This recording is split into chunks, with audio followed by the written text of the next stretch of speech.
On show 484, the mega merger gets closer, VW reworking battery plans, and a Russian EV.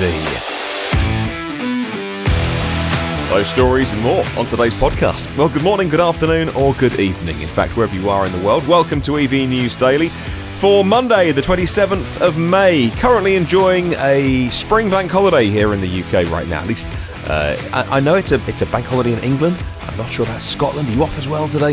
If you're listening around the world thinking, what's a bank holiday? I think national holiday. We're all off work. However, podcast goes on. No stopping this for me. And, of course, if you're listening around the world, then it's been a normal working day today for you. Start of a brand new week. If you're in the USA, for instance, you've been at work today. Maybe you've been enjoying myev.com. If you are in the USA, that's the website you've got available to you. myev.com. It's the world's first marketplace all about buying and selling only electric cars, which, of course, is the future. It's what we'll all be doing. They just got there first and doing it really well. Check it out, myev.com. And a big thank you. I mentioned this. I teased this yesterday. Thank you to Gerard and the team at Try EV. They're here in the UK, and just to tell you a little bit more about what they do, I'm looking forward to meeting Gerard and the Try EV team at the Fully Charged Live event in a couple of weeks' time. But a little bit about them. They say that you can use their visualization tools on their website to discover the perfect EV for you. You can browse through many models, and then you can configure them as well to really get the car that you're looking for. Then you can contact Try EV if you want them to book a test drive. And they do a lot of the hard work, the leg work for you. Most EVs that are currently on the market, they can do that for you. They'll ensure that they sort out the time, the location, all that kind of thing. And when you've driven one, and obviously you want to buy one afterwards, and you've decided to buy your new EV, they will help you buy it, they'll help you lease it at the best possible price. And actually they can even, a bit like myev in the US, they can even kind of try and connect you with a few people that sell used EVs here in the UK as well. So if you want to get into things like energy providers, charging solutions, they've got loads of advice for you on their site as well. Check them out at Try EV. And thank you to Gerard and the team for signing up on Patreon to be a new supporter of the podcast. A quick little bit of a little mention then before we get into the news properly today. Tesla have published a rather enigmatic announcement of an upcoming surprise on social media channels in China. According to Inside EVs, who have revealed this story, the date indicates that Friday is the day the secret will be revealed. Friday, May 31st. The release is only on Chinese media, so that is again suggesting it's a Chinese-specific secret that's being unveiled. Is it a new spec car, a version of the Model 3? Is it the base Model 3 that's going to be made in China? And some pricing on that? Is that already out there? Like the pricing for base Model 3 in China? Is it something to do with faster charging? Supercharger 3s coming to China? Maybe it could be something to do with Gigafactory 3. The factory that's going up at a rate of knots. Wouldn't it be amazing for Elon to be in China on Friday and to say, 4 walls and a roof on, we're done, we're now going to start the fit out, because that is just a matter of weeks to assemble not a building, not a factory, not a warehouse, a gigafactory. This thing is vast. And when you see the drone shots that have been, there's drones going over every day from YouTubers. It looks done from the outside. It looks done. So who knows what's inside? That's obviously months and months of work, you would think, getting equipment installed, ready to make base Model 3 to keep the price down and to keep their margins up. So we'll wait and see. That was the little tease that came out today that I wanted to mention. Hey, on yesterday's show, we sort of teased this story, and now there's more confirmation of it. There's more meat on the bones, I guess you would say. Fiat Chrysler said it hopes to merge. It's now official. They have said they want to merge with Renault to form the world's third largest car maker, or the largest if you include the Renault, Nissan, Mitsubishi alliance, which they are already part of, which of course Carlos Ghosn, the architect, the father of the Nissan Leaf, the world's best-selling EV, Of course, he was the architect of the Renault, Nissan, Mitsubishi alliance. If you include that alliance and merge it with Fiat Chrysler, it would be such a mega company, says Bloomberg today. Due to its limited financial resources, Fiat's a laggard in electric vehicles, but Renault is the acknowledged leader in some parts of the world. But thanks to its acquisition of Jeep and Ram, really the brands that are making it money, Fiat has a very, very profitable truck and SUV business in the US. Really in the US they should call the company Jeep, because that's where they're making their money, right? By contrast, Fiat's European operations are hardly profitable. They have a long history and a legacy, but they're not making a ton of money. That might explain why Fiat Chrysler has picked Renault as a potential merger partner. What would we call it? Fiat Chrysler, Renault, Nissan, Mitsubishi. It's not a catchy name for a single company, but you can see everyone who in that merger is going to be fighting for their share, their slice. So everyone's, apart from maybe Mitsubishi, which is the smallest one, going, can we be in there somewhere? No, pipe down, Mitsubishi. You don't get in the name. But even if it was Fiat Chrysler, Renault, Nissan, it's still not catchy, right? So the statement that came out of FCA today said this, and I quote, the combined business would sell approximately 8.7 million vehicles annually. It'd be a world leader in EV technologies, premium brands, SUVs, pickup trucks and light commercial vehicles, and would have a broader and more balanced global presence than either company on a standalone basis. And that was in a statement by FCA. By the sounds of it, they are making, of course they are making the case. They're making the points before it all starts to get debated that both companies need each other to survive. In the electrified world, FCA, Fiat Chrysler are not front of the queue when it comes to batteries and electric technology. Meanwhile, actually, the phrase is desperation. The phrase that Bloomberg used was it's a merger born of desperation. I thought I'd throw that in.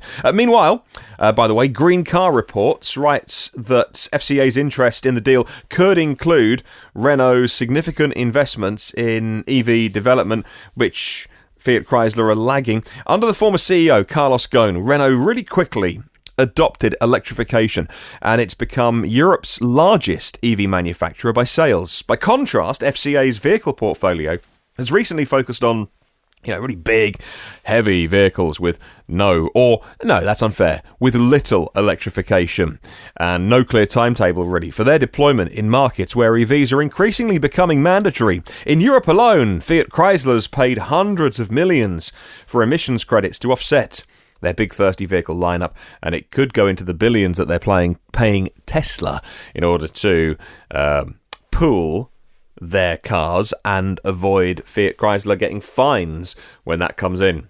I'll put a link to all those stories in the show notes. Fascinating times, and this is all being driven by EVs. Not such a good time at VW, according to this report. Volkswagen is making changes to its battery purchasing plan. Now, that plan is worth about 50 billion euros. That's about 56 billion US dollars. And there's concerns, say this article, over one particular supply deal with Samsung SDI, and it might be unravelling, according to people familiar with the matter. And this story again coming from Bloomberg. Samsung initially agreed to deliver batteries just over 20 gigawatt hours to VW. Now, that is enough to power 200,000 cars if they're putting in 100 kilowatt hour packs, 400,000 cars if you're putting in 50 kilowatt hour packs. Before different views on production volume and the schedule seem to have emerged during the really detailed negotiations, said the people who didn't want to be named, and the talks are confidential. The impasse cut pledged supplies to less than, get this, 5 gigawatt hours. So far, I've not been able to find a statement by VW. I'll carry on looking, and if they do release a statement on this, of course, we'll bring you that in the interests of being balanced on this podcast. And if there's anything official that comes from Volkswagen, either to rebuff that and say, nope, totally untrue, or to say, well, yes, we are in negotiations on batteries. I don't imagine there'll be too much forthcoming, but I'll keep an eye out on the corporate websites. Electrive, meanwhile, says the Volkswagen's need for cells is immense. In Well, in view of the target, really, set in what's called Roadmap E. Now, Roadmap E is where VW want 50 all-electric vehicles by 2025 in the wider group. And, 2025, yes, okay, 6 years away, but also not that far away. At this point, the company says it needs the total battery capacity, if you like, of 150 gigawatt hours per year. It's just huge. They make so many cars that and I've said this for the last year, when VW said, we are going to electrify, you have to take that seriously. And I know that you can't walk into a showroom now and buy the ID3, but when they say they're doing it, you have to take it seriously because that's the scale they're working on. 150 gigawatt hours a year, by the way, is an annual capacity of at least 4 gigafactories on Tesla's scale. And that's kind of becoming the unofficial or de facto, if you like, industry standard. I'll pop a link to all those articles in the show notes below. Right, 2 more stories. As hinted by their CEO in March, Audi and the Audi TT sports car is indeed going away. And why? They know they can't sell it. In an electric world, they're going to develop something new. The replacement will be an emotive all-electric car, according to the supercarblog.com. While the Audi TT had a crucial role in building Audi's brand in global markets in its 21-year-long life, the change in customer trends and buying patterns made the compact sports car less and less appealing to the target audience of young buyers. And why those young buyers want to buy electric cars. They are the Tesla generation. They're on Twitter all the time. They're on social media. They're following Elon Musk. They're looking at the fun, the performance, the specs, the tech as well, the tech in EVs, and they're demanding that, and they're not buying Audi TTs. A car I have enormous fondness for because, well, I used to own one. That was a while ago now. Beautiful car. Lovely, lovely car. Back in the... I was going to say young, free and single, but I met my wife when I was in the first year of university, so of course I was with her, but you know what I mean. It was before we bought our first house, before we started to money going in things like fridge freezers and sofas, when it was available to buy cars. There was a lovely dark blue Audi TT in the underground garage of the flat we lived in. Sadly, that got sold off. What came after the Audi? I'm trying to think. Yeah, we were buying a house. So a Rover came next. That's a true story. The Audi TT got traded in for a Rover 600 or something, which I loved that car equally as much because it was a total bargain, but it wasn't an Audi TT. However, life changes, right? And I loved that car. Had that a while as well. Okay, let's move on.